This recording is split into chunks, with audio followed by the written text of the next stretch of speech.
Comment ça va? Bah écoute, ça va très bien et toi? Nickel, nickel, hein. Écoute, je suis ravi de t'avoir aujourd'hui. Moi aussi. Euh, on va parler de toi et surtout d'un projet, de ton projet. Donc, mon miroir, c'est bien ça? Tout à fait. Ok, trop bien. Eh ben écoute, je te laisse te présenter et présenter mon miroir en une phrase. Bah du coup, moi c'est Mehdi, j'ai 28 ans. Voilà, je vis dans le centre de la France. Et j'ai créé mon miroir parce que je suis quelqu'un de très introspectif, qui adore la connaissance de soi en profondeur. Donc je me suis dit, vu que j'ai réussi grâce à l'IA à amplifier cette introspection, j'ai envie de créer un outil pour les personnes qui sont pas forcément introspectives, mais qui veulent Mhm. apprendre à se connaître. Et donc mon Ok, miroir, c'est une IA qui te guide dans l'introspection en te posant des questions. Chaque interaction, en fait, te permet de mieux te connaître et du coup, l'IA s'affine sur les questions qu'elle va poser au fur et à mesure du temps, avec une mémoire persistante. Voilà, ok, en très gros. clair. Très clair. Et pourquoi avoir choisi de créer justement une IA qui va refuser de donner des conseils ou faire du coaching automatisé? Est-ce que c'est un pari risqué quand tout le monde cherche les réponses toutes faites sur ChatGPT? Comment tu te Mhm. positionnes justement par rapport à ça? Par rapport à ça, je me positionne sur le fait que les IA, ce qu'elles font maintenant, c'est qu'elles permettent d'absolument tout déléguer, mis à part le physique, Mhm. mais il n'y a qu'une seule chose qu'elles ne choisissent pas, c'est toi, qui Ok. tu es. Et du coup, par rapport à ça, je veux accentuer, enfin, utiliser cette nouvelle technologie pour permettre aux autres de, de garder un ancrage sur le temps qui va venir, pour choisir réellement qu'est-ce qu'ils veulent faire, parce que tout peut être délégué, du coup. Que ce soit sur l'automatisation, sur ton business, ou absolument tout en soi. Et donc j'ai créé ça pour forcer les gens en fait à réfléchir par rapport à eux-mêmes, vu qu'ils Ouais. délèguent déjà pas mal de choses, pour garder un ancrage sur l'avenir en utilisant cette nouvelle technologie. Ok. Très bien. Tu affirmes qu'en 3 minutes, on peut clarifier ce que l'on vit. Comment est-ce que tu as conçu justement le tunnel de questions qui permet d'arriver Mhm. à ce résultat qui peut sembler rapide Mm. pour certains? En fait, c'est simple, je l'ai construit d'une manière à ce que ça fasse un entonnoir au niveau Mhm. du questionnement. Donc là, quand tu déposes quelque chose, derrière la première question, c'est pour cibler. La deuxième question, c'est pour creuser. Et la troisième question, c'est pour ouvrir. Voilà. Et donc à la fin, ça se fait très rapidement parce que toi, tu réfléchis par rapport à cette question et tu fais Ouais. de l'introspection. C'est le but. Donc en 3 minutes, ça se fait si tu réponds assez vite. Ça peut prendre plus de temps si tu te poses plus de questions. Ok, trop bien. Bah écoute, tu as eu ton premier client payant Oui, sur une cohorte de 27 inscrits, c'est ça? tout à fait. Ok. Qu'est-ce que tu as ressenti quand tu as eu la notification après avoir travaillé comme un fou pendant 2 mois? Bah, beaucoup de joie. En vrai, j'étais surpris Ouais, que ce soit si tôt parce que je m'y attendais pas. Ça fait seulement 1 mois et demi que j'ai lancé. Et ce qui m'a vraiment ça m'a vraiment fait plaisir en fait de me dire qu'il y a quelqu'un qui paye pour la valeur que j'apporte. Parce que si la personne a payé, c'est que forcément il y a quelque chose qui l'a intéressé par rapport à ce que je fais, qu'elle a compris la vision et ça lui apporte quelque chose sur la connaissance de soi. ok. Et du coup, le client, il a payé pour faire quoi? Pour remplir sa cartographie, c'est Oui, ça? et ça c'est Euh, le plus fou d'ailleurs. Qu'est-ce que c'est que cette fonctionnalité? Et selon toi, pourquoi est-ce que ça a pu déclencher l'achat? Alors la cartographie, en fait, quand on fait du coup des parcours, à la Mhm. fin on a des axes de réflexion et une phrase miroir, et donc qui vient alimenter une thématique potentielle, donc que ce soit les relations, les blocages, toute thématique en lien avec soi. Et la cartographie, c'est un pourcentage qui vient te montrer visuellement à quel niveau tu te comprends sur tous ces thèmes, du coup. Et ma première cliente payante, avec qui je suis rentré en contact, m'a dit qu'elle avait payé pour remplir cette cartographie. Et ce qu'elle Ok. aimait, c'est du coup en apprendre de plus en plus sur elle par rapport à ces différentes thématiques. Ok, donc c'est très clair. T'as généré combien du coup de ce chiffre d'affaires? Tu vends ça combien? T'as généré combien de chiffre d'affaires là actuellement? Alors là, mon chiffre d'affaires, il est à 9,50 €. Je Pas de vends ça, souci, pas de souci. enfin, non, le chiffre d'affaires réel, c'est 9,99 €, mais Ouais, du coup, l'abonnement par mois, c'est 9,99 € et ok, l'annuel, c'est 59,99 €. ok, Donc, c'est ma seule cliente payante, mais j'ai 110 utilisateurs inscrits mhm, depuis. Voilà. Ok, très bien. T'attires 3 à 7 nouveaux utilisateurs par jour. Mhm. C'est quoi ton prochain gros palier justement pour aller valider ton modèle? Pour moi, déjà, vu que j'ai 100 clients maintenant, Ouais, c'est comprendre qui sont mes utilisateurs en profondeur. Donc, essayer de rentrer en contact avec eux, ce que j'ai déjà commencé à faire. Et ensuite, atteindre 10 clients payants sur le mois de mai. Ce serait l'objectif. ok, Et continuer, du coup, d'affiner le parcours client une fois qu'ils sont sur l'application. ok, du client payant. T'as sorti 53 vidéos en un mois et demi, c'est ça? Ouais, même un C'est peu plus énorme. maintenant. Plus, ouais? Un peu plus, ouais. T'as combien à peu près? À peu 60? près 60. Et ça dépend, parce qu'il y en a, c'est Vache. 70 sur d'autres. Ok. En fonction des réseaux, ça varie. Et comment est-ce que tu fais pour tenir justement le rythme en gérant à la fois la partie dev et la partie produit? C'est une organisation, mais je m'aide énormément de l'IA. Mhm. C'est vraiment, en fait, c'est mon support en termes de structure. C'est comme un co-associé avec qui Ok, je l'utilise en fait pour structurer et organiser tout ce que je vais faire. Et je me décharge des tâches qui sont répétitives et des tâches sur lesquelles j'ai pas de valeur ajoutée aussi, d'ailleurs. Et là où je suis le moins bon, c'est structurer. Et pour autant, j'arrive à sortir 70 vidéos du coup en un mois et demi grâce à l'IA qui me permet de faire béquille sur cette partie-là. ok, ok. L'exécution avant tout Ouais, en premier.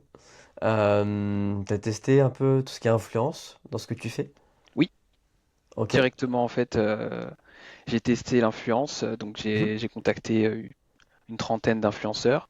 J'ai eu des réponses assez vite d'ailleurs, Ah ouais? et ouais, dont une collab que j'ai faite avec une influenceuse qui a 130 000 abonnés sur TikTok, un autre influenceur qui a 36 000 abonnés sur TikTok, et un dernier qui en a 500, du coup. Ok. Donc sur TikTok essentiellement, tu les as contactés sur TikTok et ils Oui, t'ont répondu voilà, parce que directement. de base, je partais de TikTok. Ensuite, à force de poster, vu que c'était un peu un laboratoire au début, Mhm. j'ai compris que mon canal principal, ça allait être potentiellement YouTube, Ok. parce que c'est un sujet assez sérieux, profond. Donc TikTok, c'est pas forcément la meilleure plateforme pour ça. Mais au final, sur toutes les plateformes, ça marche plutôt bien. Et Ok. ce que j'ai ressenti surtout par rapport aux influenceurs, c'est que ça leur a parlé. C'est des influenceurs de ma niche, hein. Et du coup, ça leur a parlé. Le deuxième, d'ailleurs, qui a 35 000 followers, n'a pas voulu de paiement, il a simplement voulu l'application. Ok. Ah, Donc pas de ça, c'est paiement un d'application. indicateur assez Ok. fort. Ah, ok. Pour tester lui-même sur lui? Enfin, Alors pour, il a testé et il pensait que c'était une application qui allait lui donner des conseils, etc. Mais au Mhm. final, il s'est rendu compte que non, ça l'a challengé, il a beaucoup apprécié. Et donc en échange d'une vidéo UVC, pardon, non UGC, pardon, il a demandé du coup le premium de mon appli. Ok, trop bien. Et du coup, qu'est-ce qui t'a ramené le trafic le plus qualifié selon toi? Le trafic le plus qualifié, c'était sur la collab. Sur la collab parce que c'est Ok. vraiment ma niche. Personne assez dans la psychologie, qui se pose des questions sur eux-mêmes, qui sont introspectives.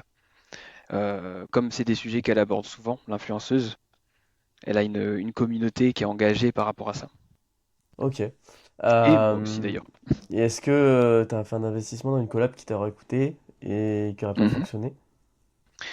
En fait, c'est pas qu'elle a pas fonctionné, parce que c'était un test, et en tant Mhm. que fondateur early, c'est très bien de tester dans un premier temps pour se rendre compte un peu comment ça fonctionne au niveau de Ok. l'acquisition avec l'influence. Ouais. Mais le but, c'était pas du ROI. Le but, c'était vraiment de comprendre déjà est-ce que un trafic qui vient sur mon application convertit ou pas. Ok. Et il s'avère que oui, parce que du coup, ma première cliente payante vient de cette collab, malgré tout. Sur Oui. une Ok. visibilité assez limitée. Parce qu'au final, la vidéo, elle a fait quelques vues, mais pas tant que ça. Mhm. Et les personnes qui ont visité mon site, il y en a eu 50. Sur les 50, il y en a 27 qui se sont inscrites et une qui a payé. Ce qui est pas mal en termes de conversion, on va dire. Bah, oui, grave. Euh, donc, tu peux me parler un peu de ton produit. Mhm, Tu viens de sortir une mise à jour dessus, c'est ça? tout à fait. Tout ce qui est la Sur discussion mon libre, tu produit. pourrais nous en dire plus? En fait, la discussion libre, c'est la dernière pièce du puzzle par rapport au parcours. Quand on Mhm. fait un parcours, on pose des questions par rapport à une thématique. Derrière, tout est enregistré dans la mémoire persistante de l'utilisateur. Et la discussion libre, ça permet d'aller plus loin par rapport à ton parcours ou plus loin simplement par rapport à ce que tu vis sur l'instant. Donc tu discutes. La grosse différence avec ChatGPT, j'insiste là-dessus, c'est que la mémoire persistante, elle n'est pas générale, elle est axée sur toi. Donc elle est axée sur tes patterns, comprendre comment tu fonctionnes, et elle retient tout. Du coup, quand tu es dans ta discussion libre et que tu poses des questions et que tu avances du coup à travers mon miroir, la seule chose sur laquelle il se base, c'est toi, et c'est pas le Mhm. général. Et c'est toute la différence parce que plus tu fais d'interactions, plus ça enrichit du coup ta cartographie, qui enrichit aussi tes parcours et qui est évolutif avec toi. Du coup, ta connaissance de toi, vu que de toute manière tu n'es pas figé, ton identité n'est pas figée, en fait ça avance dans le temps et ça s'affine. Plus tu l'utilises, mieux il te connaît, donc mieux tu te connais. Ok, très clair. À quel point est-ce que c'est complexe de faire en sorte que justement l'IA crée un suivi introspectif sur le long terme? Alors, à quel point c'est complexe? Pour l'avoir testé, parce que moi j'ai fait une centaine de parcours, donc après j'ai challengé à fond hein, Mhm. sur la discussion libre, et c'est très fort. Même moi ça me surprenait, du coup, alors que je suis très introspectif, de base naturellement. Et là, ça me challengeait beaucoup. Et la comp- je dirais que c'est pas spécialement complexe en soi si tu sais utiliser l'IA pour le faire. Parce que du coup, moi j'ai vibe codé toute l'application. Je ne sais pas du tout coder. J'ai vraiment utilisé Claude, Lovable et ChatGPT. Mhm. Et en triangle, en fait, je prends mon code, je l'envoie à Claude, on check ensemble, il m'envoie le prompt, j'envoie à Lovable et je traduis comme ça. Donc j'ai une vision, je veux la mettre en place. Et pour pouvoir l'exécuter, en fait, techniquement, je passe par l'IA, tout Ok, simplement. ok. Et justement, pour avancer dans la vision, donc Mhm, plutôt sur la vision vente, mhm, est-ce que tu arrives à comprendre pourquoi t'as pas plus d'abonnés payants? oui. Et quels sont bah, justement les premiers retours? Est-ce que Mhm, c'est le prix? Est-ce que c'est l'usage de l'utilisation de l'IA? C'est mhm. l'usage de l'IA qui pose problème? C'est quoi? Alors, déjà la visibilité, parce que mon Mhm. application, depuis qu'il n'y a que eu 1500 personnes en tout sur mon site en un mois et demi. Sur Ok. les 1500 personnes, il y a 110 inscrits, Mhm. mais c'est peanuts, hein, on se rend pas compte, mais c'est tout Donc, petit donc en termes de volume 10%. de trafic. Et donc, par rapport à ça, là, ce qui est bloquant pour la conversion payante, c'est comprendre réellement quelle est la valeur ajoutée. Mhm. Et de base, quand j'ai construit mon projet, au début, j'avais juste le parcours. Résultat, j'ai regardé ce qui se passe avec les clients, les utilisateurs, hop, cartographie.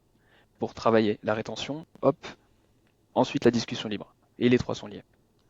Donc maintenant, c'est vraiment faire comprendre à l'utilisateur qu'est-ce qu'il gagne à prendre le premium. Qu'est-ce que ça va lui apporter comme valeur. Et Mhm. c'est mon miroir, c'est sur le temps que ça c'est fort, parce qu'il y a une mémoire persistante. Donc les premiers parcours sont intéressants pour comprendre ce qu'on ne connaît pas au début, mais pour aller en profondeur sur l'introspection et la connaissance de soi, il faut l'utiliser dans le temps. Ok. Parce que c'est les interactions qui enrichissent tout ça. Ok. Et donc, pour répondre à ta première question, c'est vraiment clarifier ces points-là que les utilisateurs, quand ils font les premiers parcours dans le freemium, comprennent en fait quelle est la valeur ajoutée à continuer à utiliser cette application dans le temps. Ok. Très clair. On va parler un petit peu plus technique. Mhm. On va parler de la stack technique justement. Qu'est-ce qui fait tourner justement mon miroir? Donc, tu as parlé de Claude, ChatGPT et Lovable, cette association-là. Mhm. Est-ce que tu pourrais développer un petit peu plus le Bien modèle sûr. IA, base de données, Lemon Squeezie pour le paiement, toutes ces choses-là? Est-ce que Ouais. tu pourrais nous en dire plus? Alors sur la partie technique, Lovable, c'est le front-end, du coup. Mhm, Le back-end, c'est Supabase, qui est connecté directement à Lovable. Donc ça, c'est assez simple. mhm. J'utilise comme modèle IA GPT-4, du coup, en API, Ok. qui est connecté du coup à mon API de mon chat GPT. Pour la partie abonnement et paiement, c'est Stripe qui est connecté, du coup, sur mon application. Et donc, j'ai aussi mon GitHub qui est connecté à Lovable directement. Chaque modification que je fais, j'enregistre. C'est comme ça un MVP, comme ça je garde tout. Mhm. Et ça me permet aussi de copier le code, de l'envoyer à Claude pour pouvoir derrière ajuster s'il y a besoin par rapport à mon application. Ok, est-ce que tu utilises des outils pour générer les visuels ou les motion design pour tes vidéos? Pour mes vidéos que je poste sur les réseaux sociaux, Ouais. Alors, j'utilise Caption Mhm. pour les shorts et pour les vidéos courtes, assez dynamiques. J'utilise aussi Opus Clip Ok. quand je tourne en fait. Des fois, juste me filme pendant 20 minutes et après, je fais des petits clips de tout ça. Mhm. Et sinon, CapCut. CapCut, Ok. essentiellement CapCut pour tout ce qui va être sous-titres et puis les cuts, etc. Ok. Et ça te coûte combien à peu près tous les mois? T'as une estimation à nous faire? Je dirais une centaine d'euros à peu près. Ah ouais? Pour tout ça? Ouais, Ah ouais? ouais, Ok. grand maximum. Bah, déjà, Claude 21, plus ChatGPT 22, Mhm. 22. Lovable, ça me coûte rien. C'est ça qui est fou. Mhm. Lovable, c'est juste, je prends des crédits quand j'en ai besoin pour améliorer l'application, pour faire des choses sur l'application. Oui. En soi, créer le MVP, ça ne coûte que des crédits. C'est tout. Mm. Ensuite, Supabase, c'est gratuit. GitHub, c'est Ouais, gratuit. c'est vrai vu comme ça. Stripe, c'est gratuit. Voilà. Et du coup, bah, Ouais, vu comme quasiment tout. ça. Voilà, c'est gratuit. Trop bien. Trop bien. Ouais. Est-ce que tu aurais des conseils à donner à un fondateur qui voudrait lancer son application aujourd'hui, qui n'oserait pas Mhm. poster tous les jours sur les réseaux? Qui n'oserait pas poster tous les jours sur les réseaux? Ouais, par exemple. Ok. Alors, bon, dans un premier temps, le conseil numéro un que je donnerais, c'est de passer à l'action pour comprendre. Donc, quand on a une idée, essayez de la faire, de passer à l'action pour faire les choses. S'il veut créer une application qui utilise des IA, parce que Mhm. l'IA, c'est le seul outil, quand tu sais pas l'utiliser, bah, tu lui demandes comment l'utiliser, tout simplement. Et c'est essentiel d'apprendre à l'utiliser. Toutes les personnes qui sont pas techniques, parce qu'ils peuvent vraiment ils ont une vision maintenant, grâce à l'IA, ils peuvent la mettre en place. Donc il faut pas hésiter à le faire en fait et à tester. Et l'objectif c'est pas d'avoir la plus belle application, même l'UX tout. L'objectif c'est d'avoir un noyau. Si on a une Mhm. idée, on a un noyau. Faut voir ça comme un diamant en fait. Au début c'est brut, c'est joli quand même. Donc il faut le montrer, que les gens réagissent et en fonction des réactions des gens, t'affines petit à petit pour polir ton diamant jusqu'à ce qu'il devienne beau. Et c'est vraiment enfin le conseil que je donnerais aux personnes qui veulent se lancer, qui sont pas techniques ou qui soient techniques en soi. L'objectif, c'est de faire. Donc, poster même des vidéos. Si vous n'êtes pas à l'aise avec le fait de vous montrer au début, il y a d'autres façons de faire. Mhm. Après, et vous pouvez le faire parce que c'est quand même mieux de nos jours, je pense. Surtout dans un monde où, comment dire, où maintenant bah, tout est délégué avec l'IA pour tout quasiment, etc. Quand on vend quelque chose, ce qui est vraiment beau en termes d'être humain, c'est de montrer pourquoi on le vend, qu'est-ce qu'on incarne dans ce qu'on fait. Enfin, est-ce qu'on incarne ce qu'on fait plutôt? Et donc, si vraiment on incarne notre produit, la première marque, c'est nous. Ok, très clair. Et là, pour la semaine prochaine, Oui. bah, la semaine qui vient, qu'est-ce que tu vas mettre comme action en place pour Mhm. transformer tes inscrits quotidiens en clients fidèles? Tu nous as un petit peu parlé tout à l'heure, mais Ouais. ouais, c'est quoi l'action que tu vas mettre en place? Numéro un. L'action numéro une, c'est clarifier le premium. Parce qu'il Donc faut que clarifier à l'écrit, clarifier en en mettant en écrit. fait une démo derrière sur l'application. Je vais mettre en place quelque chose qui, quand ils vont arriver au bloc, enfin, quand le freemium est Ok. fini et qu'ils arrivent au mur, du coup, qui voient pourquoi en fait prendre le premium, c'est vraiment intéressant pour eux par rapport à ce qu'ils viennent de faire. Qui comprennent en fait la valeur ajoutée. Parce que pour le moment, je pense que ça, c'est pas assez clair. Et je le vois par rapport au retour que j'ai des personnes qui sont inscrites, Mhm. qui vont au bout du premium et qui reviennent sur l'application, mais qui ne vont pas, qui ne prennent pas de premium. Donc, je pense qu'ils comprennent pas trop la valeur ajoutée. Donc, ils hésitent à franchir le pas, mais ils lisent quand même ce qu'ils ont déjà. Donc, c'est vraiment clarifier ça pour qu'ils comprennent vraiment en profondeur. Ok, clarifier le premium en premier. Mhm. Ok. Est-ce que tu as une métrique clé que tu regardes tous les matins quand tu te lèves? Mm.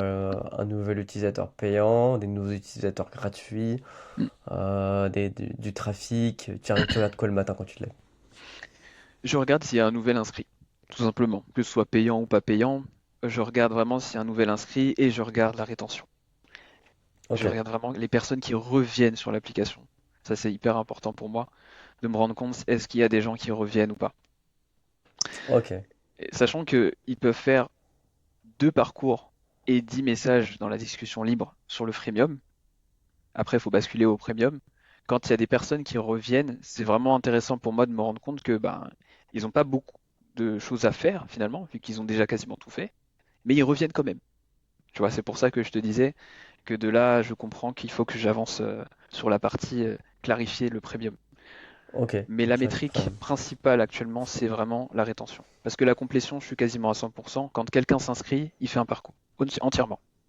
Donc, du coup, ça, je suis à 99% sur les 91 personnes qui ont fait un parcours. Donc, Trop bien. maintenant, c'est vraiment la rétention quoi, que je focus en Ouais, métrique. clairement, clairement. Et quelle est la question qui a été posée par ton IA qui a le plus surpris justement lors de tes propres tests? Est-ce qu'il y a une question qui t'a étonné, choqué? Alors oui, j'en ai une, je vais juste la regarder. Attends, est-ce que je l'avais screen tellement elle m'avait surpris.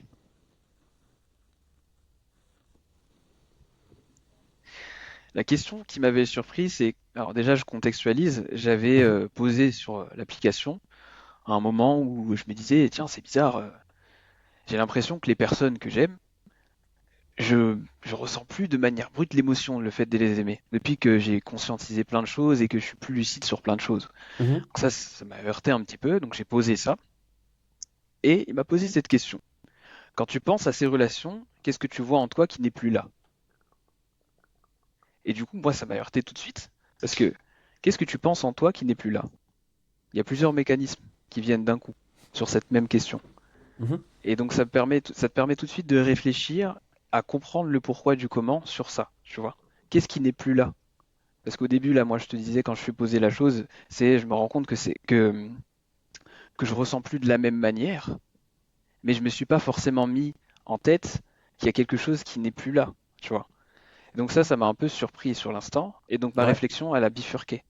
Et donc ce que j'aime beaucoup, et sur mon miroir, c'est vraiment la chose qui est vraiment forte, c'est on a tous une vision du monde, on a tous une perspective, on a tous une façon de réfléchir, et parfois quand on prend du recul, on n'est pas forcément capable de se poser de bonnes questions. Et donc mon miroir, c'est l'objectif de ça, c'est de te permettre de poser des questions dans un angle de perspective qui est différent du tien, pour que du coup tu puisses réfléchir autrement. Et donc sur le 20% que tu avais compris, bah là on te montre les 80% restantes, que tu vas pas forcément comprendre, mais que tu vas conscientiser. Et ça va te ok. permettre, du coup, in fine, d'avoir plus d'informations par rapport à toi-même. Et donc Poser c'est des cette question-là questions, qui m'a, poser des questions auxquelles on n'aurait pas forcément pensé par nous-mêmes oui, au final, et que même l'IA changer d'angle. n'aurait pas pensé. Voilà, C'est ça? Ok. tout à fait. Ça Ok. change l'angle, en fait, de la question que tu te poses. Ok. Trop bien. Mais écoute, je te remercie. Est-ce que tu as un mot pour la fin? Ouais, un mot de fin? Alors, oui, j'ai un mot de fin. Déjà, merci Lucas. Hein, merci pour tout le temps, merci pour cette interview. C'était super cool. Avec plaisir. Et ce que je voulais dire, c'est que c'est pas pour tout le monde, mais je pense que pour certaines personnes, dans un monde où l'attention elle est happée partout, vraiment on a beaucoup de choses qui sont happées au niveau des distractions, même les réseaux sociaux, tout, et aussi l'intelligence artificielle que j'inclus du coup dedans. Mhm. Un des ancrages qui peut être vraiment puissant, c'est soi-même, du coup, se comprendre, juste pour le simple fait d'être capable de prendre des décisions. Parce que maintenant, on a accès à tout. On voit des gens qui vivent, qui partent dans l'espace, on voit des gens qui font des milliards, d'autres qui font des... Enfin, j'extrapole un peu les choses, mais c'est surtout pour faire comprendre que comme toute l'attention est happée dans l'externe à fond, on a tendance à penser que à quel externe je colle.